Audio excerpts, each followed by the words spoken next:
കേരളം കണ്ട ഏറ്റവും വലിയ ഏകാധിപതിയുടെ മുഖത്തേറ്റ കനത്ത അടിയാണ് ഇന്നത്തെ തെരഞ്ഞെടുപ്പ് വിജയം എന്ന് ഞാൻ ഓർമ്മിപ്പിക്കുകയാണ്.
നമുക്കറിയാം, ഈ നാട്ടിലെ ജനങ്ങൾ ഒരുമിച്ച്, ജനങ്ങൾ രാഷ്ട്രീയം മറന്നൊരുമിച്ച് CPIM-ന്റെ കോട്ട കൊത്തളം എന്ന് അവർ തന്നെ വിശേഷിപ്പിച്ചിരുന്ന പഞ്ചായത്തുകൾ മുഴുവനും കടപുടകിയാണ് നിലമ്പൂരിൽ ഒഴുകിപ്പോയതെങ്കിൽ അത് നാളെ പെരിന്തൽമണ്ണ ഞങ്ങൾ ആവർത്തിക്കും എന്ന് ഞാൻ ഓർമ്മിപ്പിക്കുകയാണ്.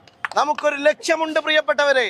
അത് അടുത്ത നിയമസഭാ തെരഞ്ഞെടുപ്പിന് മുമ്പായി നമ്മൾ ചെയ്തു തീർക്കേണ്ട ഉത്തരവാദിത്തം അടുത്ത തദ്ദേശ സ്വയംഭരണ സ്ഥാപനങ്ങളിലേക്കുള്ള തെരഞ്ഞെടുപ്പാണ്.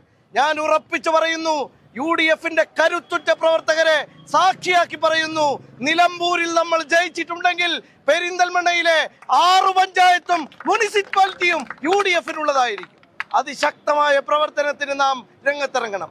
നമുക്കെല്ലാവർക്കും അറിയാം, ജനങ്ങളെ മറന്നുകൊണ്ട്, ജനപക്ഷത്തെ മറന്നുകൊണ്ട്, ജനങ്ങളുടെ താല്പര്യങ്ങൾ മറന്നുകൊണ്ട്, അടിസ്ഥാന വർഗത്തെ മറന്നുകൊണ്ട്, സാധാരണക്കാരെ മറന്നുകൊണ്ട്, ആശാ വർക്കർമാരെ മറന്നുകൊണ്ട്, അംഗൻവാടി ടീച്ചർമാരെ മറന്നുകൊണ്ട്, പെൻഷൻ വാങ്ങുന്നവരെ മറന്നുകൊണ്ട്, ആളുകളെ മുഴുവനും അപഹസിച്ചുകൊണ്ട് ഞങ്ങളാണ് ഐ ആം ദ സ്റ്റേറ്റ് എന്ന് പറഞ്ഞ പിണറായി വിജയൻ എന്ന ധാർഷ്ട്യക്കാരനായ മുഖ്യമന്ത്രിയെ നാം പിടിതെറിഞ്ഞിരിക്കുകയാണ്. കാലം സാക്ഷിയാണ്. ഈ ചരിത്രം ആവർത്തിക്കുക തന്നെ ചെയ്യും.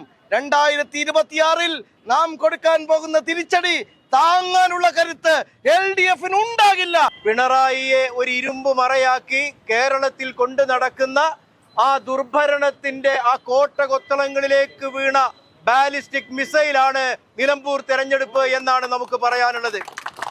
എല്ലാ കോട്ട കൊത്തളങ്ങളെയും തകർത്തുകൊണ്ടാണ് ഐക്യജനാധിപത്യ മുന്നണിയുടെ ആ ബാലിസ്റ്റിക് മിസൈൽ ഇവരുടെ ഇരുമ്പ് മറ തകർത്തുകൊണ്ട് അകത്തളത്തിൽ തന്നെ ഭീമാകാരമായിട്ടുള്ള നാശനഷ്ടങ്ങൾ വരുത്തിക്കൊണ്ട് പതിച്ചിട്ടുള്ളത്. അതിന്റെ ഞെട്ടലിൽ നിന്ന് പതുക്കെയൊന്നും അല്ലെങ്കിൽ വളരെ പെട്ടെന്നൊന്നും പിണറായിക്കും സഖാക്കൾക്കും രക്ഷപ്പെടാൻ കഴിയില്ല എന്നാണ് നമ്മൾ നൽകുന്ന സൂചന. ഇതൊരു സാമ്പിൾ വെടിക്കെട്ട് മാത്രമാണ്. അടുത്ത തെരഞ്ഞെടുപ്പുകളിൽ ഇതുപോലെ ഉജ്ജ്വലമായ വിജയം കാഴ്ചവെച്ചുകൊണ്ട് ഈ 9 വർഷക്കാലമായിട്ടുള്ള ഭരണം തൂത്തെറിയുന്നതിനുള്ള പ്രവർത്തനങ്ങൾക്ക് നമുക്ക് നേതൃത്വം കൊടുക്കേണ്ടതുണ്ട്.